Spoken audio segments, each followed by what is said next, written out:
Jangan lupa saat disusun ya. Assalamualaikum warahmatullahi wabarakatuh. Yang terhormat Ibu Ima Farida Sarjana Pendidikan, yang kami hormati Bapak Ibu Guru kelas 10, untuk mengawali kegiatan pada pagi hari ini, marilah kita panjatkan puji syukur kehadiran Allah Subhanahu wa Ta'ala yang telah memberikan kesempatan kepada kita sehingga kita bisa berkumpul pada acara diseminasi budaya positif tanpa halangan suatu apapun. Sholawat serta salam tak lupa kita haturkan kepada Nabi Agung Muhammad Sallallahu Alaihi Wasallam yang kita nantikan syafaatnya di hari yaumul akhir. Bapak Ibu, perkenankan saya membacakan susunan acara pada pagi hari ini. Yang pertama adalah pembukaan, yang kedua adalah diseminasi budaya positif yang akan disampaikan oleh Ibu Ima Farida Sarjana Pendidikan. Yang ketiga, acara diskusi dan tanya jawab, serta acara terakhir adalah penutup. Bapak Ibu, marilah kita buka acara pada pagi hari ini dengan membaca bacaan basmalah bersama-sama. Bismillahirrahmanirrahim. Semoga acara pagi hari ini bisa berjalan dengan lancar. Acara selanjutnya adalah diseminasi budaya positif yang akan disampaikan oleh Ibu Ima Farida Sarjana Pendidikan, dilanjutkan dengan sesi diskusi dan tanya jawab. Kepada Ibu Ima Farida kami persilakan.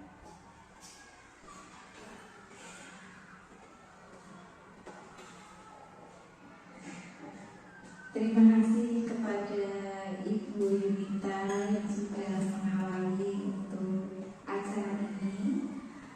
Selamat pagi kepada Ibu Guru. Ya, terima kasih sudah mau hadir di sini. Pada kali ini saya akan memaparkan tentang budaya positif yang ada di sekolah.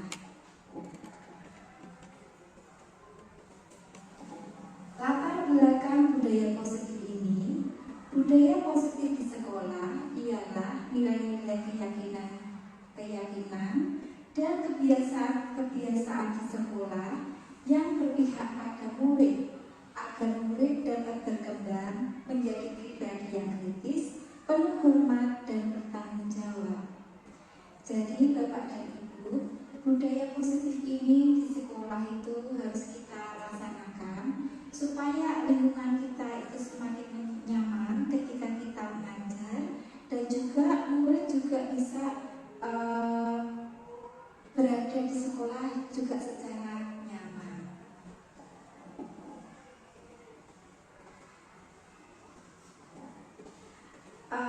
Bapak dan Ibu, konsep utama budaya positif yang saya akan diseminasikan kepada Bapak dan Ibu guru, bahwa yang pertama adalah perubahan paradigma belajar, yang kedua disiplin positif, yang ketiga kebutuhan dasar, yang keempat motivasi perilaku manusia, posisi kontrol restitusi, keyakinan kelas, serta segitiga restitusi.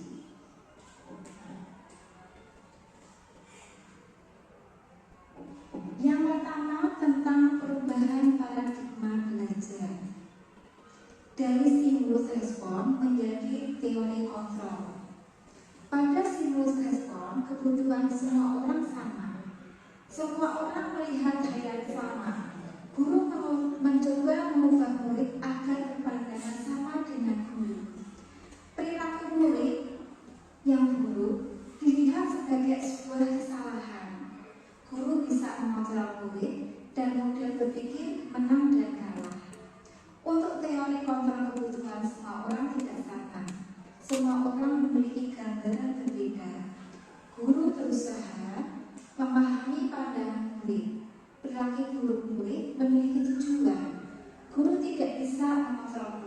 dan model berpikir menang dan menang. Nah, ini adalah perubahan paradigma di dalam suatu sekolah, bahwa kita itu tidak bisa sepenuhnya mengontrol suatu siswa. Siswa itu inginnya mereka mempunyai keinginan sendiri. Kadang mereka itu melakukan sesuatu karena punya tujuan tertentu. Demikian untuk perubahan paradigma belajar. Selanjutnya, di sini kami akan menjelaskan tentang disiplin positif. Makna disiplin sekarang telah berubah menjadi sesuatu yang dilakukan seseorang pada orang lain untuk mendapatkan kepatuhan. Kecenderungan umum adalah menghubungkan disiplin dengan ketidaknyamanan, bukan dengan apa yang kita hargai atau pencapaian suatu tujuan yang mulia. Jadi kadang-kadang Bapak Ibu Guru, ketika kita mendisiplinkan suatu siswa, kadang kita itu siswa itu merasakan bahwa ini adalah suatu kepatuhan yang harus mereka lakukan ketika mereka di sekolah, bukan atas dasar keinginan dari pribadi mereka. Selanjutnya, untuk kebutuhan dasar manusia. Kebutuhan seluruh perilaku yang dilakukan pada murid itu pada dasarnya memiliki tujuan yang tertentu. Murid memiliki kebutuhan dasar tertentu ketika melakukan suatu perbuatan, antara lain kebutuhan bertahan hidup, kebutuhan cinta dan kasih sayang. Murid ingin diterima dan dihargai. Ketiga, kebutuhan penguasaan, yaitu kebutuhan pengakuan atas kemampuan, kebutuhan kebiasaan, yaitu kebutuhan akan pilihan, kebutuhan kesenangan, yaitu kebutuhan akan merasa senang. Ini adalah kebutuhan dasar manusia. Sebenarnya murid dengan manusia dengan guru itu sama saja, karena manusia juga guru, murid juga guru.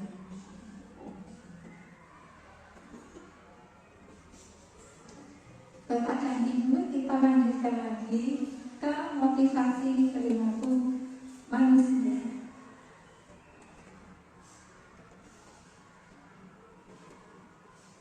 Ada 3 alasan motivasi perilaku manusia, antara lain: yang pertama, untuk menghindari ketidaknyamanan atau hukuman. Ini biasanya murid bertanya, apa sih yang terjadi apabila saya tidak melakukannya? Nah, hal tersebut merupakan motivasi eksternal. Jadi, kadang-kadang murid ketika ada di sekolah, mereka melakukan sesuatu karena adanya motivasi eksternal. Karena mereka ingin tidak terjadi sesuatu dengan mereka. Kalau saya seperti ini, maka saya akan diapakan oleh mereka. Gitu. Selanjutnya, yang kedua adalah untuk mendapatkan imbalan atau penghargaan dari orang lain. Murid bertanya, apa akan yang saya dapatkan apabila saya melakukannya?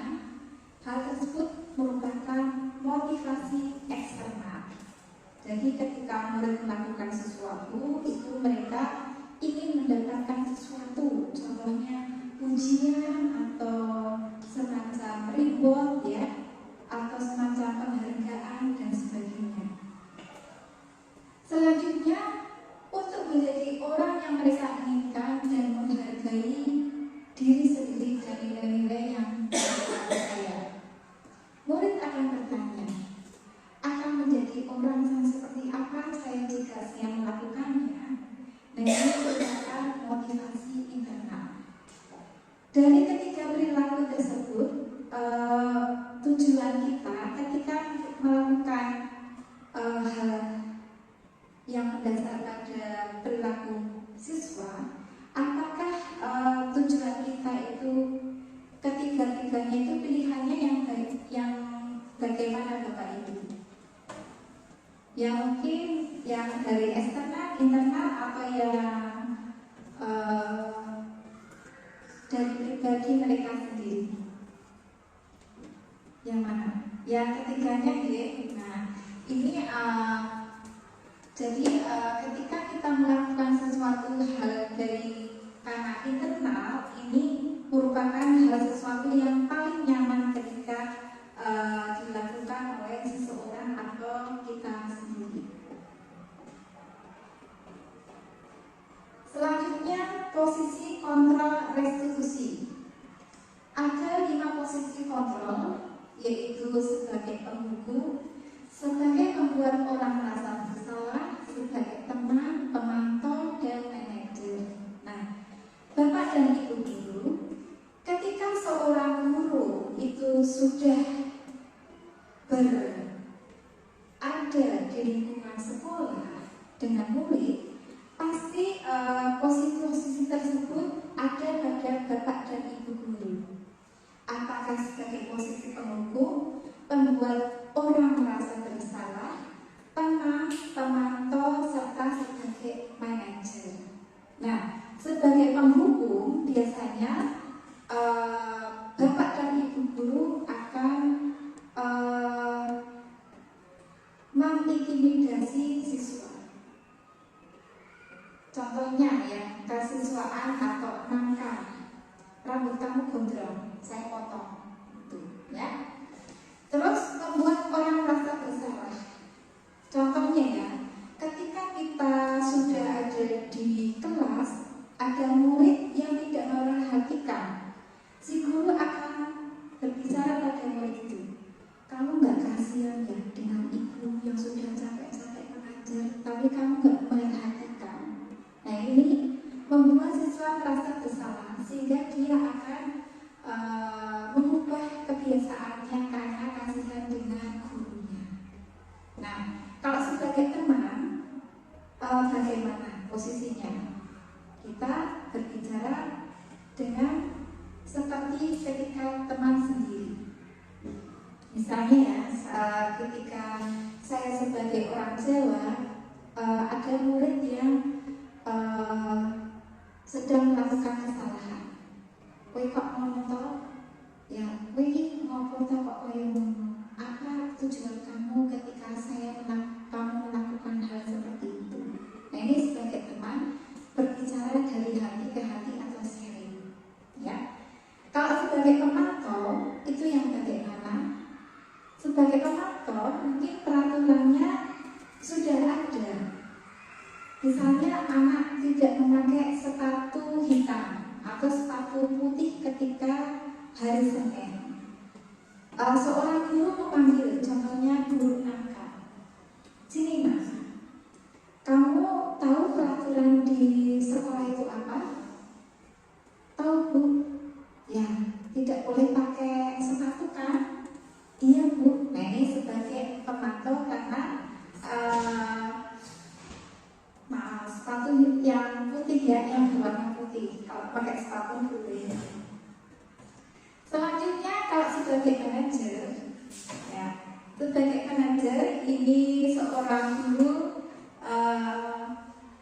bisa dia melakukan suatu kegiatan dalam memantau siswa itu dengan melakukan prosedur-prosedur yang sebagai seorang teman, sebagai seorang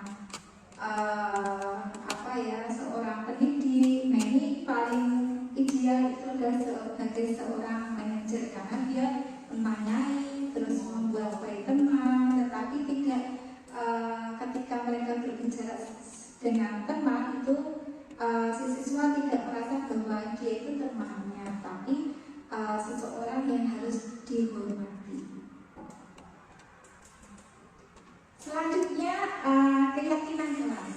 Nah, untuk mendukung motivasi intrinsik, kembali ke nilai-nilai atau keyakinan-keyakinan yang lebih menggerakkan seseorang dibandingkan mengikuti serangkaian peraturan-peraturan. Ya, jadi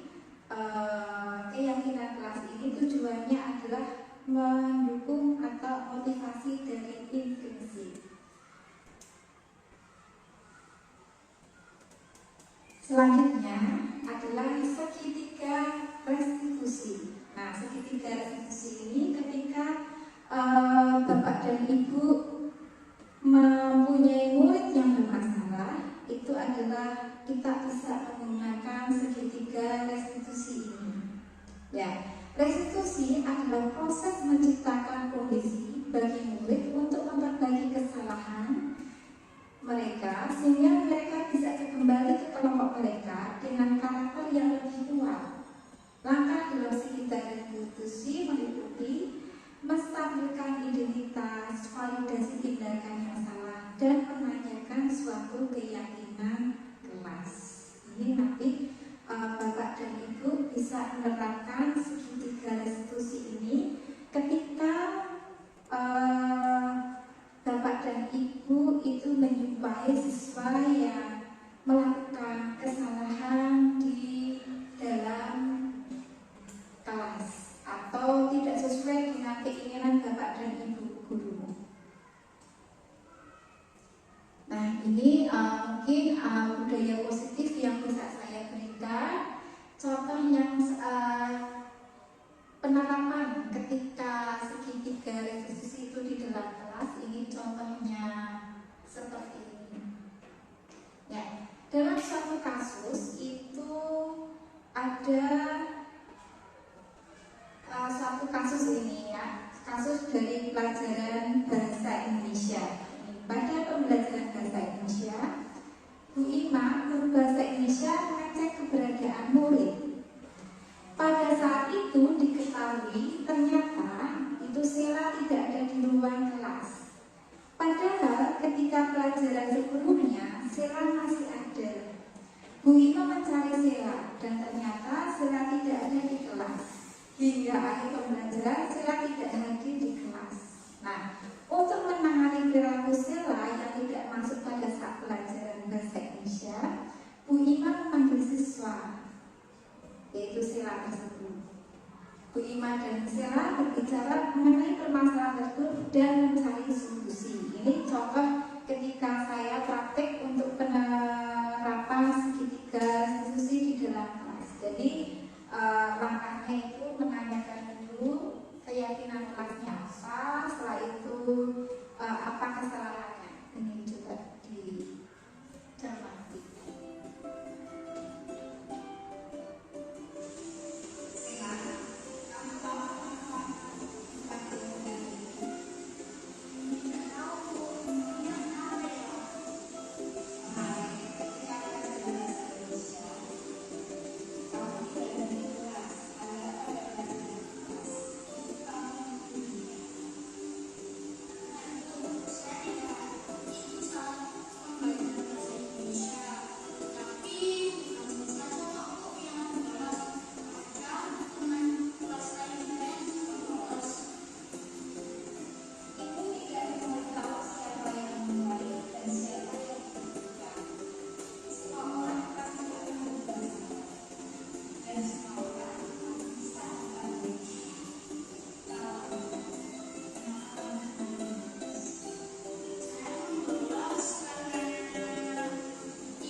Itu contoh untuk penerapan segitiga restitusi untuk kasus pertama, karena tadi si siswa itu tidak mengikuti pelajaran tapi dia bolos. Nah, ketika kita sedang menangani anak seperti itu, langkah-langkah yang Bapak dan Ibu bisa diterapkan kepada anak itu menanyakan dulu apakah keyakinan kelas yang sudah disepakati oleh Bapak dan Ibu guru ketika awal dari pelajaran. Contohnya, ketika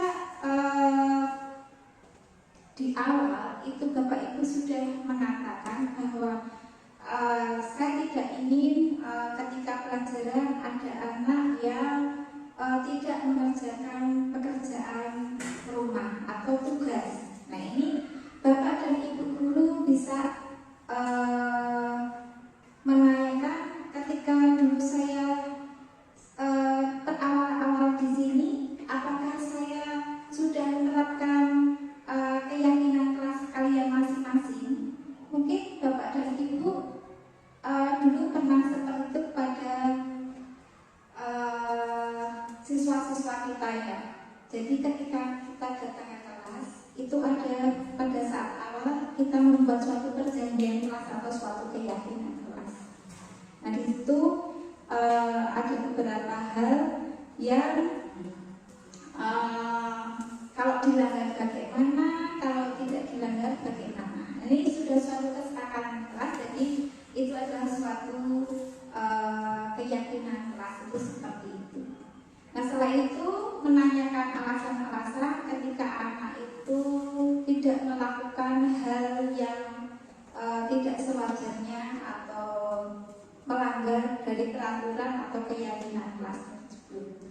Nah, setelah itu anak sadar karena mereka bersalah, dan akhirnya ketika mereka sadar sendiri itu, maka akan jadi suatu motivasi intrinsik untuk melakukan suatu perbuatan yang dibenarkan. Nah, contohnya untuk kasus kedua, penerapan segitiga restitusi dalam menangani kasus siswa. Yang kedua, Bu Ima, guru pelajaran bahasa Indonesia, sedang menjelaskan materi pelajaran anekdot. Pada saat menjelaskan materi, terlihat salah satu murid sedang tidur-tiduran di bangku sambil menyandarkan kepalanya di meja. Kemudian Bu Ima memanggil Vini untuk maju ke depan kelas. Saat itu terjadi komunikasi antara Bu Ima dengan Vini.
siswa dengan menggunakan segitiga restitusi itu, apakah tanggapan siswa? Nah ini bisa kita lihat di sini siswa-siswanya seperti apa.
Ya itu ibu, Bapak dan Ibu, ini contoh ketika saya praktek segitiga restitusi di dalam kelas itu seperti itu. Nah dari presentasi saya ini apakah ada beberapa pertanyaan yang nanti kita diskusikan bersama-sama, atau mungkin kita bisa bahas atau selesaikan bersama tentang permasalahan-permasalahan yang Bapak Ibu guru pernah jumpai di dalam kelas atau di dalam lingkungan sekolah. Ya, monggo Bapak dan Ibu guru dipersilakan untuk mengajukan beberapa pertanyaan. Nanti kita akan mendiskusikan secara bersama.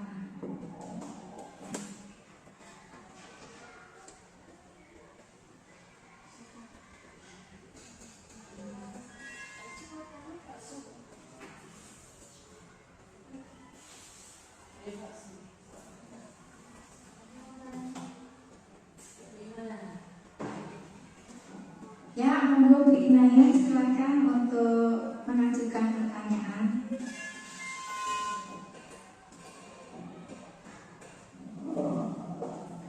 Terima kasih untuk Ibu Ima Harida untuk presentasinya.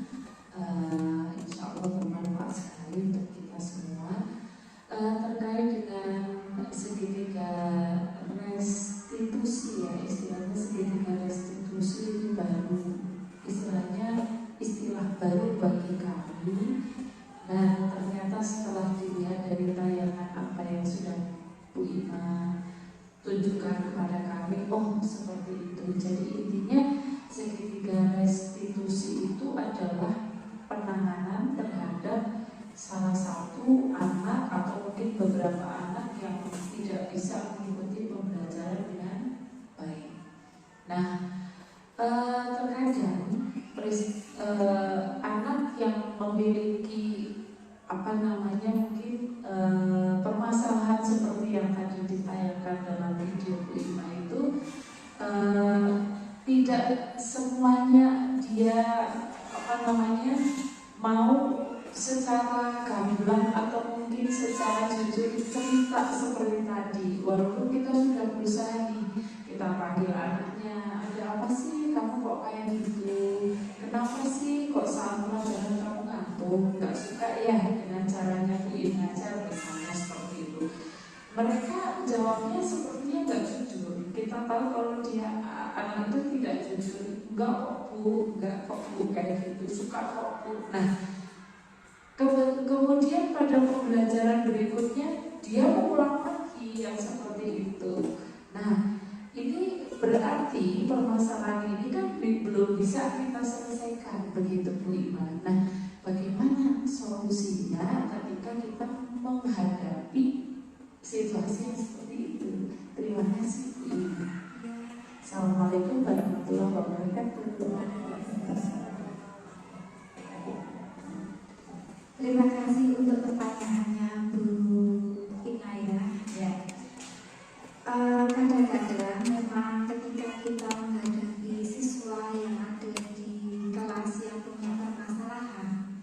siswa tersebut belum mau berterus terang. Ya, mungkin 1 kali belum terus terang, 2 kali juga belum. Nah, kita pakainya strategi yang lain. Strateginya lain lagi, kita ubah. Kalau tadi tanyanya mungkin, kamu kenapa sih kok gak mau ikut pelajaran ibu? Terus kemarin kamu sudah mengulangi lagi. Terus kamu maunya apa sih? Gitu ya. Nah, ini. Jadi Bapak dan Ibu, tidak hanya siswa saja yang perlu dipersalahkan, tetapi mungkin juga kita sendiri juga introspeksi diri. Apa sih kok anak tersebut tidak ikut pelajaran saya? Apa yang membuat mereka itu seperti itu? Apakah saya kurang menyenangkan bagi mereka? Apakah saya kurang memuaskan bagi mereka juga? Apakah metode saya ketika saya mengajar itu kurang mengena di hati mereka? Nah, begini Bapak dan Ibu, siswa itu punya karakteristik yang berbeda-beda. Jadi mungkin dari satu ruangan itu ada 36 kepala, mungkin pikirannya juga akan berbeda-beda juga. Nah, kita harus paham satu persatu apa sih keinginan mereka. Nah, kita harus introspeksi diri, kita ubah cara metode kita dalam mengajar. Mungkin ketika seperti itu kita menanyakan lagi kepada anak, nah, kamu kenapa sih ketika pelajaran Pak Ibu kamu kelihatannya mengantuk terus atau tidak antusias terhadap pelajaran Ibu? Nah, anak itu kan akhirnya kita fortifikasikan dulu sebagai pembuat anak kesalahan. Kamu nggak bisa apa, nggak kasihan lihat ibu dia mengajar juga mengajar. Ya, ini bisa saja kita strateginya kita berbagai macam. Ada berbagai macam strategi untuk membuat siswa itu mematuhi atau melakukan supaya untuk kebaikan mereka. Jadi kita harus juga punya strategi dalam menghadapi mereka juga. Mereka punya strategi menghadapi kita yang merasa dengan rasa bosan, dengan ngantuk, dengan tidak memperhatikan, dengan apa. Kita juga punya strategi untuk membuat mereka mau memperhatikan kita. Nah, Bapak dan Ibu, jadi ketika hal tersebut terjadi, kita harus tidak hanya siswa saja yang kita tanya, tapi kita juga harus introspeksi diri. Apa metode saya kurang bagus atau tidak menarik? Kok siswa ngantuk terus? Ayo kita buat supaya siswa tidak ngantuk dengan cara apa? Contohnya dengan cara senang dulu, pemanasan, dengan permainan. Oh, siswa tersebut suka dengan main-main, kita buat ya main-main, gitu ya. Oh, siswa tersebut suka dengan serius, tidak suka main-main, ya kadang-kadang kita jadi serius. Itu terima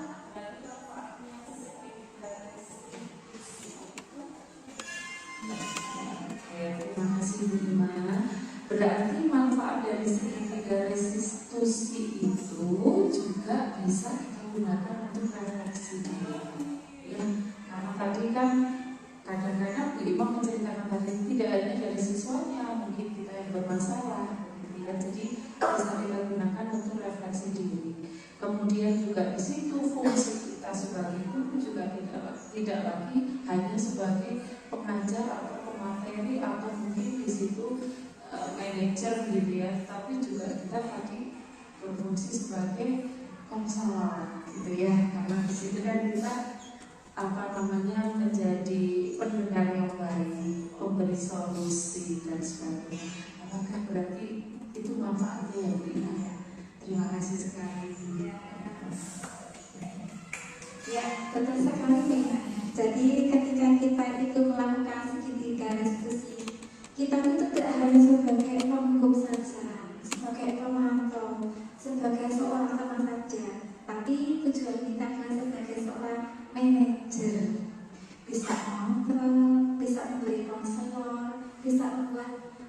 anak-anak itu bisa menyadari apa yang harus saya perbuat ketika saya ada di sini, dan mereka juga ketika mereka melakukan hal tersebut itu mereka itu sesuai dengan kesadaran masing-masing atau motivasi intrinsik.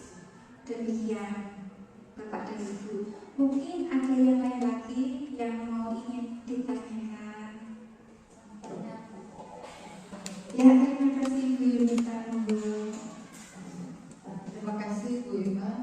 Diseminasinya sangat bagus. Yang saya mau tanyakan adalah salah satu fungsi dari 5 peran itu ya Bu. Tadi ada yang sebagai penghukum, sebagai manajer, sebagai teman, terus apa itu pemantau, terus yang apa?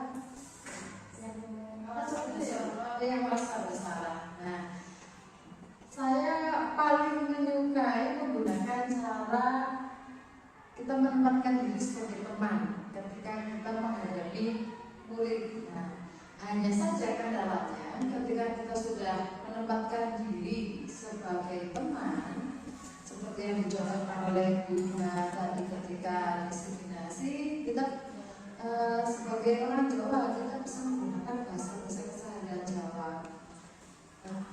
Karena nopo seperti itu. Nah, tapi cara itu lama kelamaan ketika murid merasa nyaman, ada beberapa siswa yang menjadi merasa terlalu melebihi bagaimana ya kalau dibilang karena akrab. Nah, lama kelamaan kalau menggunakan bahasa yang terlalu informal, ternyata rasa hormat anak ke guru menurut saya jadi luntur. Nah, bagaimana tips dan trik supaya kita bisa menjadi teman tetapi murid juga masih menghargai dia? Begitu Bu Yuna. Terima kasih. Ya. Terima kasih Bu Yunita atas pertanyaannya yang bagus sekali ya. Jadi Bapak dan Ibu, ini ternyata ada 5 posisi kontrol, yaitu penghukum, pembuat orang merasa bersalah, teman, pemantau, dan sebagai seorang manajer. Mungkin Bapak dan Ibu guru pernah walaupun tidak sadar melakukan posisi kontrol segitiga restitusi ini, ya. Jadi sebagai penghukum tentu saja kadang-kadang sebagai seorang guru itu kita andal dengan anak atau jengkel dengan anak, ya itu sudah hal yang wajar ya. Sebagai penghukum keluar kamu gitu ya. Nah, ini contohnya seperti itu. Nah, ini adalah posisi di mana penghukum itu harus kita hindari ya. Sebagai pembuat orang merasa bersalah, nah kelemahannya di sini memang siswa tersebut menurut apa yang kita katakan. Nah, apa kamu tidak merasa kasihan dengan ibu yang sudah sampai capek mengajar? Ibu itu mengajar dari jam 7 sampai jam 4 ya. Itu hanya aja berapa kali saja. Nah, ini iya ya.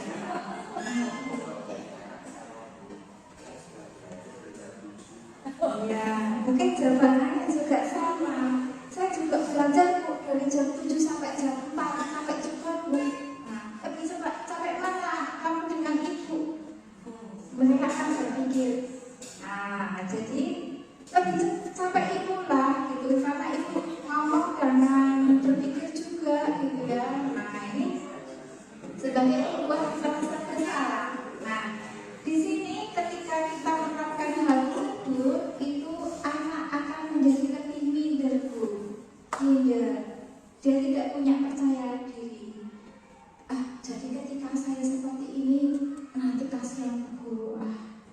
Jadi saya seperti itu, nggak jadilah nanti saya seperti ini. Nah, di sini anak akan merasa menjadi rendah diri ketika seorang ibu membuat mereka itu menjadi seorang yang terhukum, atau membuat mereka itu menjadi capek, membuat mereka itu menjadi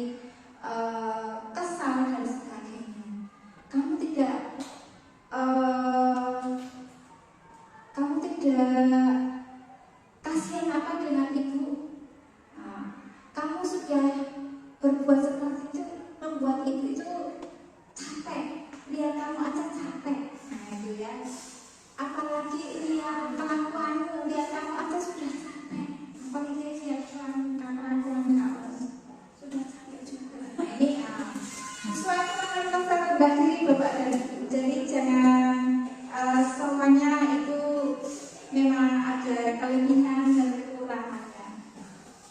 Nah, tadi yang ditanyakan Ibu Yunita itu sebagai seorang teman, ya.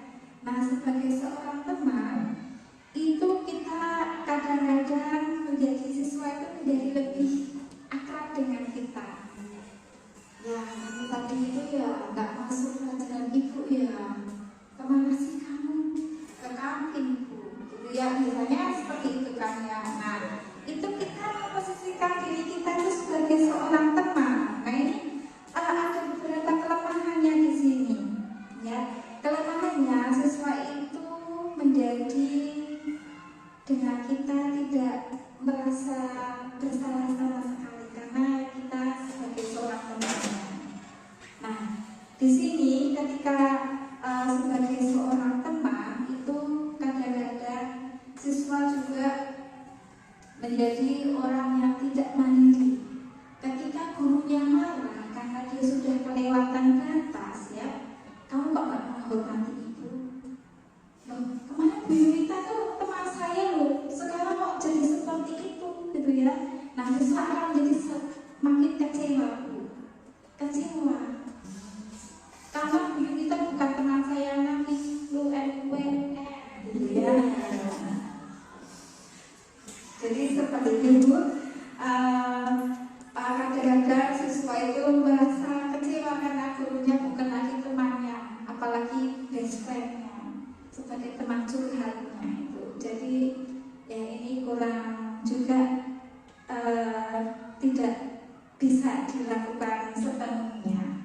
Nah, sebagai pemantau ini juga kamu tahu peraturan yang ada di sini? Kamu tahu peraturan yang ada di sini bagaimana? Tidak boleh pakai sepatu coklat, apalagi rambutnya coklat. Nah itu ya, kadang-kadang itu seperti itu. Apa kudunya coklat tidak ini ya? Nah, Bapak dan Ibu untuk paling bagus untuk posisi dari semuanya ini yaitu adalah sebagai seorang manajer, ya. Dia bisa sebagai seorang penghukum, sebagai seorang teman, ya. Dia menanyakan dulu, apa sih kenapa kamu alasannya seperti itu? Terus akhirnya nanti dia sadar atas dorongan dari ini bukan sebagai orang, ya, ada temannya juga. Tapi ketika kita berbicara dengan sebagai manajer dalam sebagai seorang manajer, ketika kita berbicara sebagai seorang teman, itu temannya ada batasnya. Jadi ada batasnya ketika kita berbicara dengan seorang teman itu yang sebagai seorang manajer. Ada yang membedakan saya orang tuamu, kamu adalah anak saya. Nah ini nanti ketika Bapak dan Ibu menerapkan di kelas, posisi yang paling bagus adalah sebagai seorang manajer, seorang pemimpin, ya. Pemimpin yang bisa sebagai seorang konselor, sebagai seorang teman, sebagai seorang yang bisa diajak berdiskusi, dan akhirnya mereka sadar bahwa apa yang harus mereka lakukan itu adalah dorongan dari diri mereka pribadi. Itu Bapak dan Ibu, ya. Bu Yunita gimana sih? Nah, ya terima kasih ya sudah. Ada yang lain lagi mungkin di sini mungkin yang ditanyakan untuk menangani siswa? Ya, Bapak dan Ibu, sebelum kita melangkah ke dalam kelas untuk menerapkan hal-hal yang kita inginkan, ini kita harus berusaha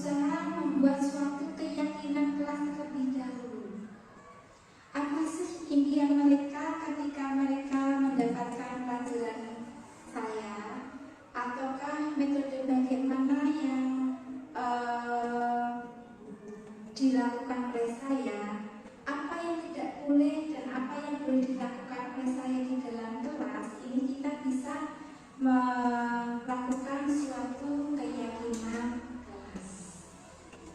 Ya, begitu ya. Mungkin ada yang lain lagi. Waktunya sudah berapa menit? 38.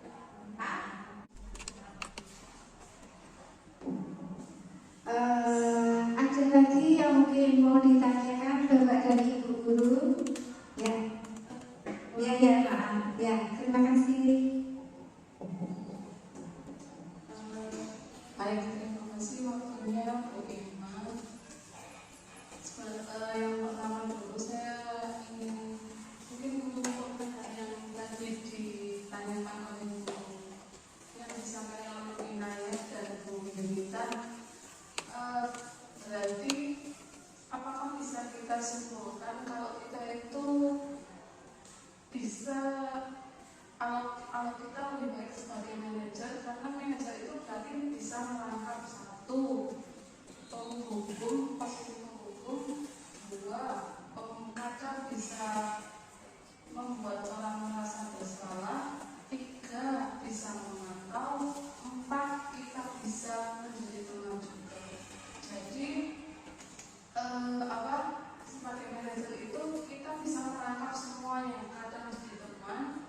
Tapi kalau mereka udah mulai meleleh, kita bisa langsung memposisikan diri kita sebagai pemantau. Nah, kalau kita hanya memantau, mereka kadang mereka tidak.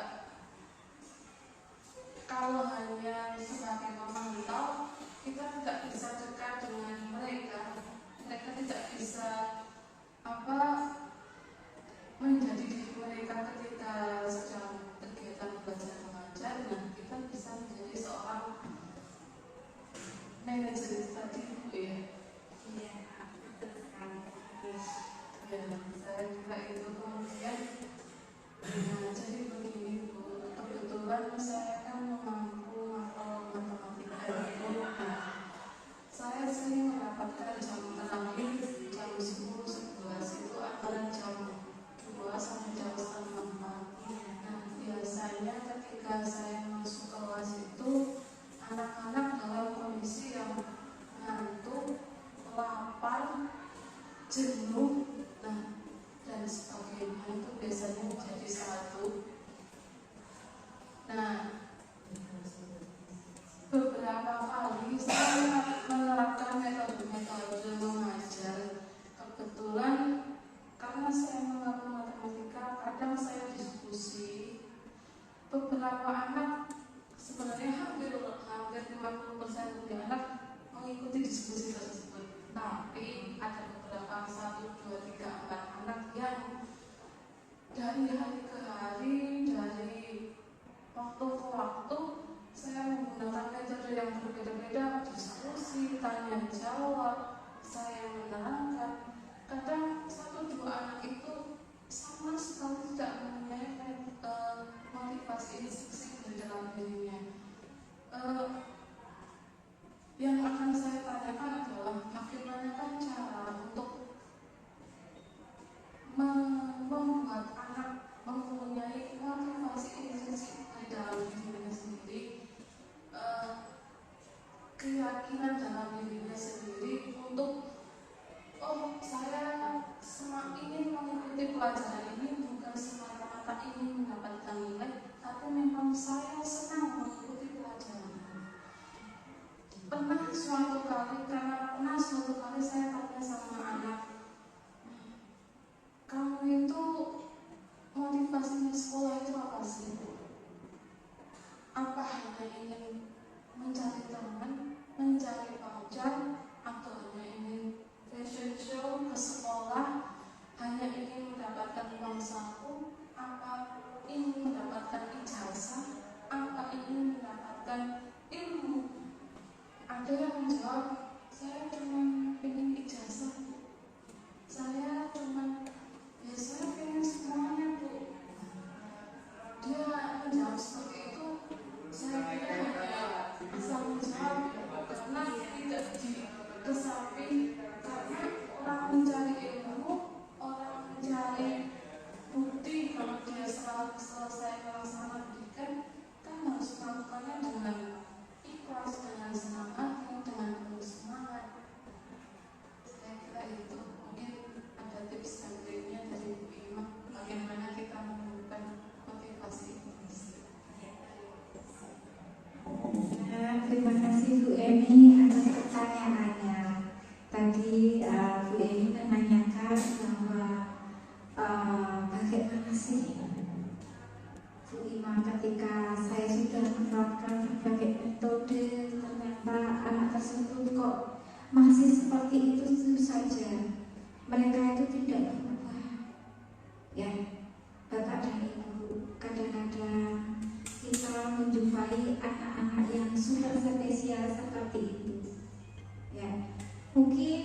Bapak dan Ibu mempunyai kelainan.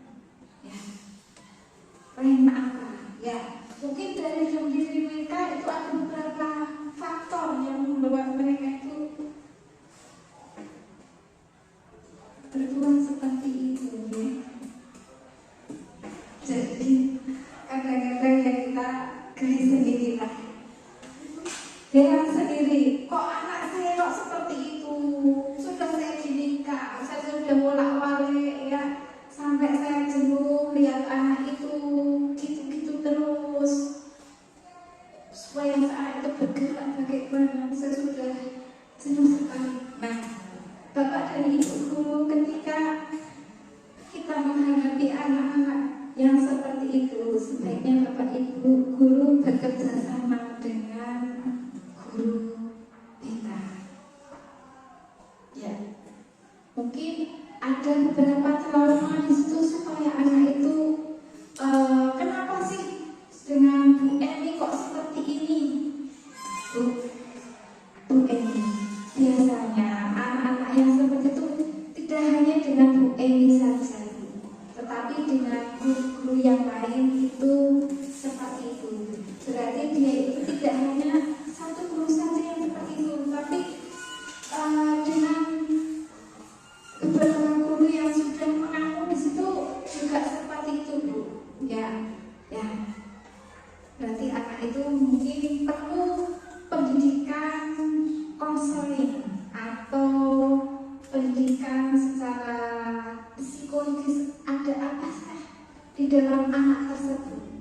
Apakah ada trauma-trauma yang buat mereka itu sebenarnya tidak ingin bersekolah, atau mungkin harus apa? Dia itu berarti punya penyakit yang namanya penyakit mungkin dari segi kejiwaan atau trauma-trauma. Ya mungkin di rumah dia mengalami KDRT atau apa, ya, dan sebagainya, atau trauma-trauma gitu. Jadi perlu penanganan khusus oleh guru kita. Ya, mungkin ada yang kita nyalakan lagi, ya Bu Ismi, ya, monggo.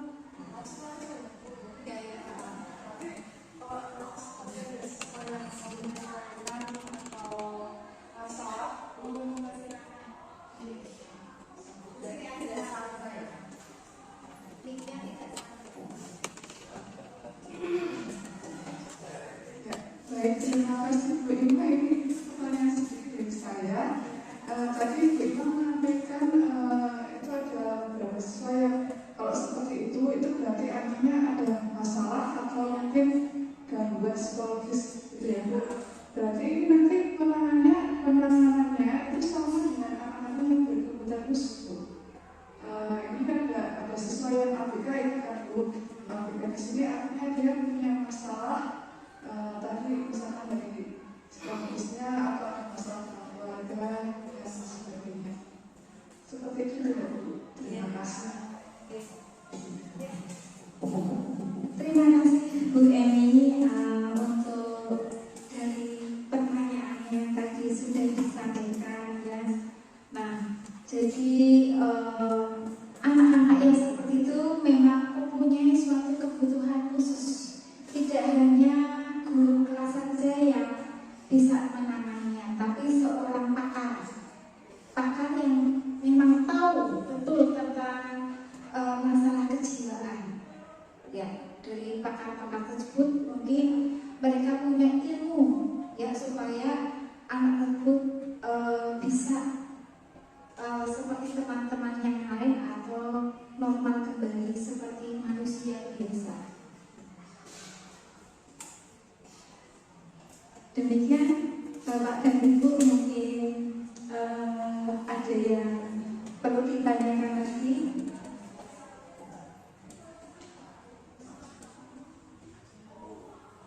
Moga Pak Cahyono.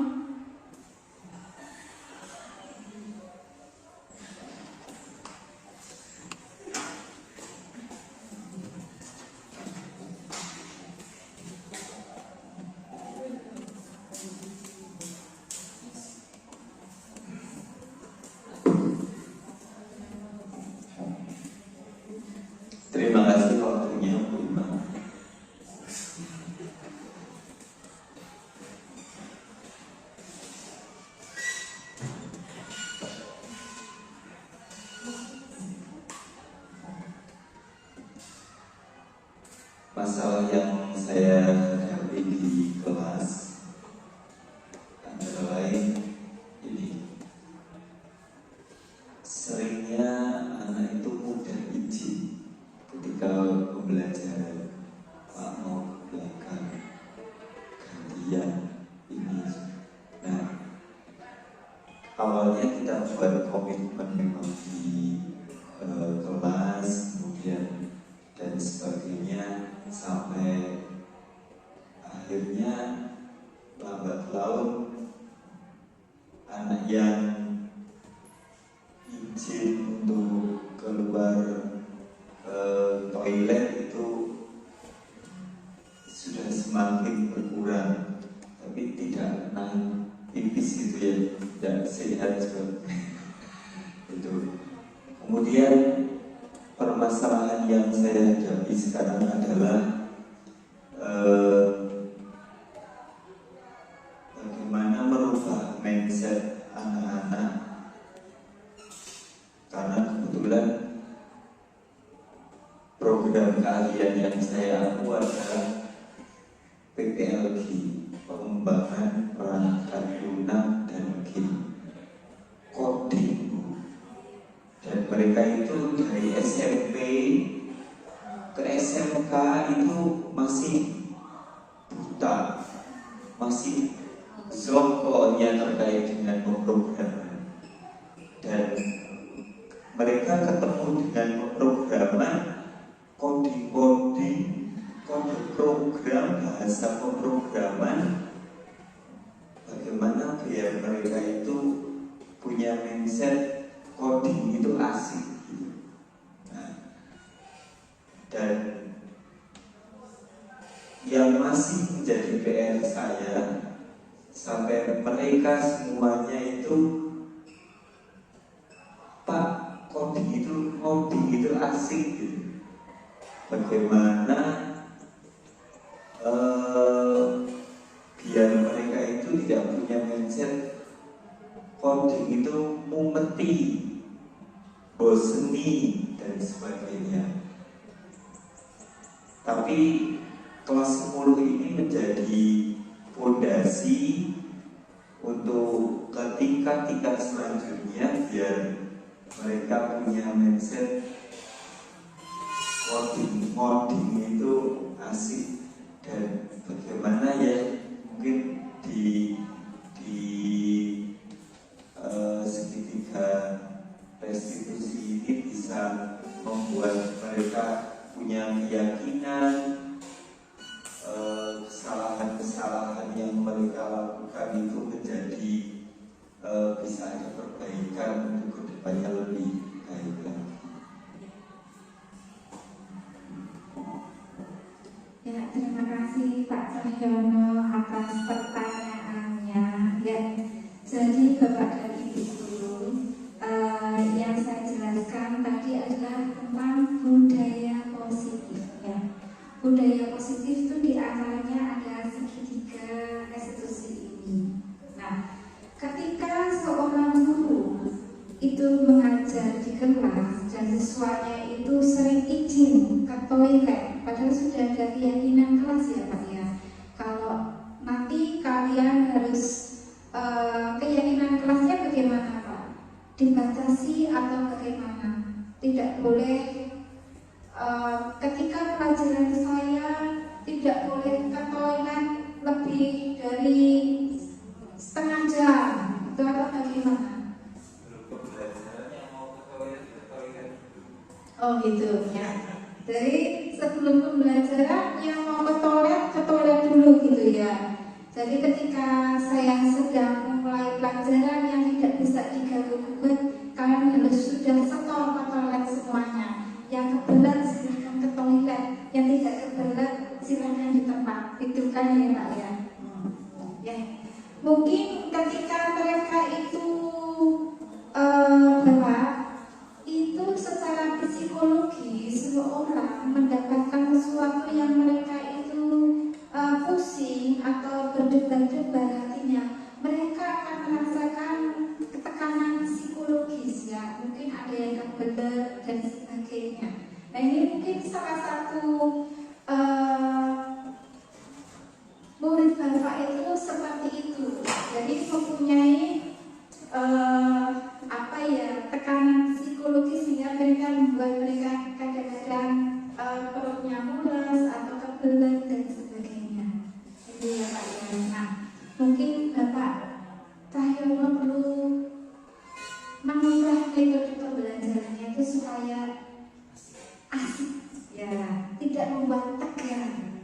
Ya karena tegang mungkin mereka akan ingin ke belakang. Ya, jadi ya Pak Cahyono ya, gimana sih pembelajarannya supaya anak itu asik dengan coding, menyenangkan dengan coding itu bagaimana? Nah, Bapak, sebelum Anda itu bisa menyampaikan ini loh, ketika kalian sudah coding ini akhirnya itu seperti itu, apik kan, gitu ya, bagus kan? Nah, kalau kalian ingin bagus maka harus bersusah-susah dulu. Nah, berarti Bapak harus memakai metode yang lain supaya anak itu menjadi asik dalam bercoding-coding rian. Jadi ada kata riannya supaya mereka bahagia. Karena ria itu membuat kita jadi ceria. Jadi tujuan kita itu pembelajaran di kelas memang menyenangkan untuk siswa, membuat anak itu menjadi orang yang paling merdeka dalam belajar. Ya, jadi anak-anak suka dengan kita, terus pelajaran kita suka. Nah ini, nah begitu Pak Cahyono, mungkin metodenya perlu diubah lagi supaya anak tersebut bisa lebih ceria dengan coding yang Bapak berikan. Begitu Pak, mungkin ada pertanyaan yang lain lagi? Ya. Saya kira sudah cukup seperti itu ya Bapak dan Ibu. Mungkin ini yang bisa saya berikan hari ini untuk diseminasi dari budaya positif di sekolah ya. Mungkin Bapak dan Ibu guru nanti bisa menerapkan di kelas ketika akan menerapkan penerapan disiplin, bukan menghukum tapi mendisiplinkan siswa. Jadi hindarilah kata menghukum, karena menghukum itu membuat seseorang menjadi sakit hati dan mungkin akan merasa dendam. Disiplin, kita itu menerapkan kata disiplin, bukan menghukum. Ya, jadi mungkin itu yang bisa saya berikan. Ada beberapa kata yang salah dan ada beberapa kalimat yang kurang berkenan di hati Bapak dan Ibu. Ibu, saya minta maaf. Wassalamualaikum warahmatullahi wabarakatuh.